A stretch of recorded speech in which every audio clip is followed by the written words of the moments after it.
Combo Breaker is this weekend, so we got a super small patch today, but we also got a cool feedback form that we can send into the devs and request new features in. To kick us off, they say, "We've talked to the weatherman, and it seems that spring is here to stay, at least for a little while longer. Our mid-month skin for May is the brand new, earthy take on the Fire Prince Dandelion Zetterburn. Full disclosure, we think he may have seen the lion part of the word and signed up for the job without reading the full terms and conditions. But hey, he's here and he looks great, so let's see what he's got." I think this is really cute, like the clay model, so I really like this icon. But they say, "See the fires roar. Get flowery with the latest bundle that includes the Dandelion Zetterburn skin, emote, and icon. And the Dandy Poof death effect. Bundle also includes 25,000 coins and 250 ether bucks. This epic level skin also features brand new custom themed sound effects and visual effects, including a custom sound for the flame puddle, custom fiery grassy hits, and a custom wind jingle. I always like the cool new wind jingles, they're a lot of fun. If you do want to buy this bundle, use code LASTSTOCK, it supports the channel and the events that I run, and actually helps out a lot. Also, Combo Breaker is coming up this weekend. The first LAN event of the Rivals 2 Championship Series is this weekend. Top talent featuring Cake Assault, Stango, BioBird, and many more are competing for the crown of a massive 256 entrant event. I don't know if this was capped at 256, but that's a very rounded out number for a bracket, so that's interesting. The event will be playing on the previous patch, so today's changes won't affect the competition last minute. That's also interesting, I didn't ever know they did that before, I think that's new. Remember, you can opt into the previous patch through Steam betas if you want to get some last minute practice on the last patch. Check out the schedule below and catch the stream here. I'll link this link to the patch notes, so if you want to come and check out the schedule, you can. These are also available on social medias and Twitter. Basically, the really quick rundown though, Rivals 2 is over here, so we're starting pretty late on Friday. Then we run kind of all day Saturday, starting a little bit after noon, around 2-ish, I think it looks like. And then we have our top 8 on Sunday, which some games don't have their top 8 Sunday, so this is actually really cool that we got this. And I expect to get some cool news from the devs, since this is a big main stage event.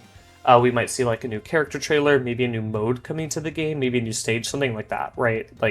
Normally they like to include something like that, so keep your eyes open. Moving on, we have something that's actually really interesting to me, the player feedback survey. They say, "We've been listening to the player base diligently since the launch of Rivals 2 through Discord, note boards, Reddit, Steam forums, Blue Sky, X, YouTube, in person, and pretty much anywhere else we could. Today, we're launching an in-depth player survey geared towards some more specific feedback from our community, and we need your help to get some answers.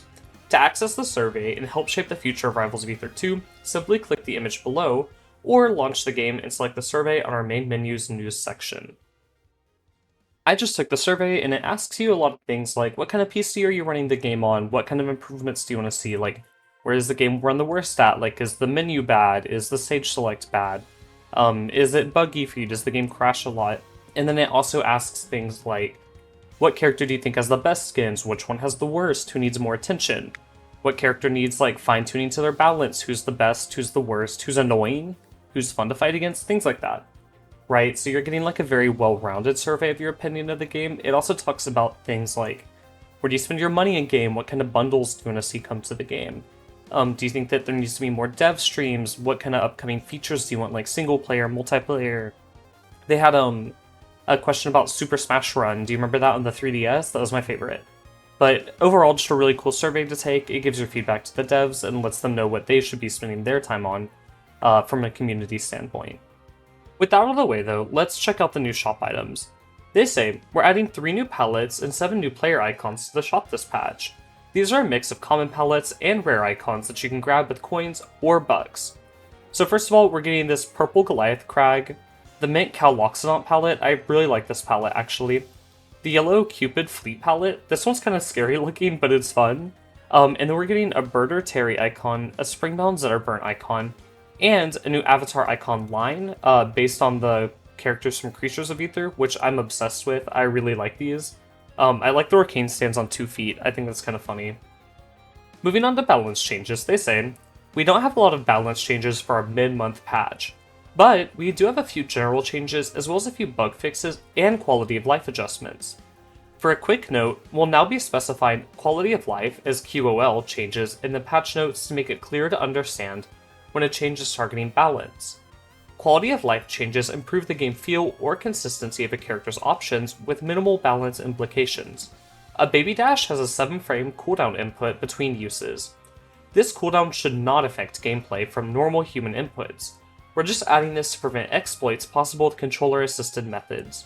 Certain controllers or control schemes were able to easily chain multiple baby dashes one after the other in rapid succession, trivializing the difficulty of this extremely powerful technique. So there's just kind of a way to curve like macros and make it to where you can't just like bind maybe like a bumper button or a back button to that input on certain controllers. For a bug fix, they say, the inner ledge grab will now automatically change shape with the character's environmental collision box, or their ECB. This prevents some situations where a character would grab a ledge earlier than intended due to the ECB shifting. So this should mean that it's a little bit harder to grab ledge, but since it is like noted as a bug fix, I don't think it's very big. It's probably only applying to a few characters, so if you know that, put it in the comments down below. For our next bug fix, they say we fixed a bug that prevented the last patch that said opponents that get spiked into the ground without going into tumble will now only get the full hit stun duration if they land within the first few frames after being spiked, changed from actually applying, causing opponents to get away with the full hit stun duration. So this basically means an old patch note that was put into the game didn't actually ship. I guess in the patch it like didn't affect the game at all, so this patch should be in the game now. So that means that getting spiked into the ground is better for you if you're higher up. If you're so close to the ground, it's not going to matter, it's not going to change. But if you're like way above the stage, right in Zetterburn, let's say spikes into the ground, you might not take as much hit stun whenever you land on the ground. So this is a nerf to characters that want to like loop you with spikes. For Rano, they say, his upper hit 2's lowest hitbox has been reverted to being a sour spot again.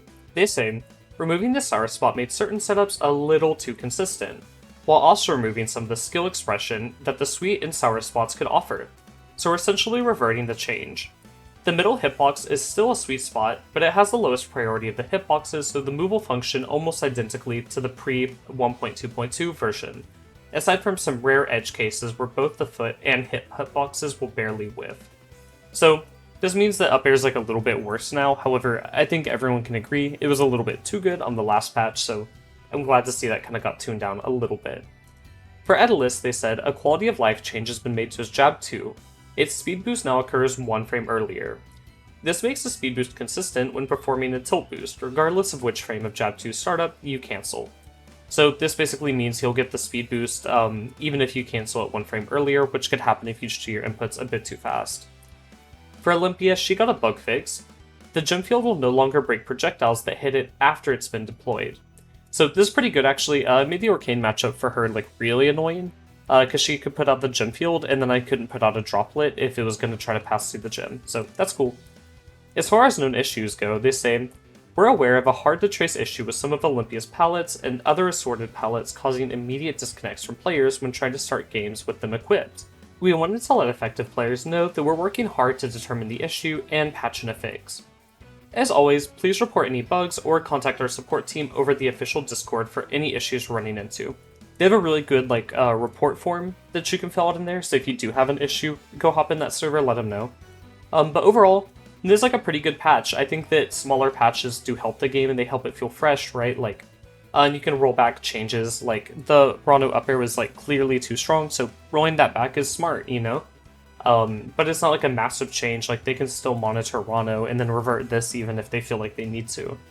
But overall, go fill out this form. It's super important for the devs to see that kind of feedback, and if you want to see the things that you enjoy put into the game, filling it out lets them know what you want. So, thank you all so much for watching today. I'm going to have a fun video about stages coming out later on this week, and good luck to everyone going to Combo Breaker this weekend. Bye for now!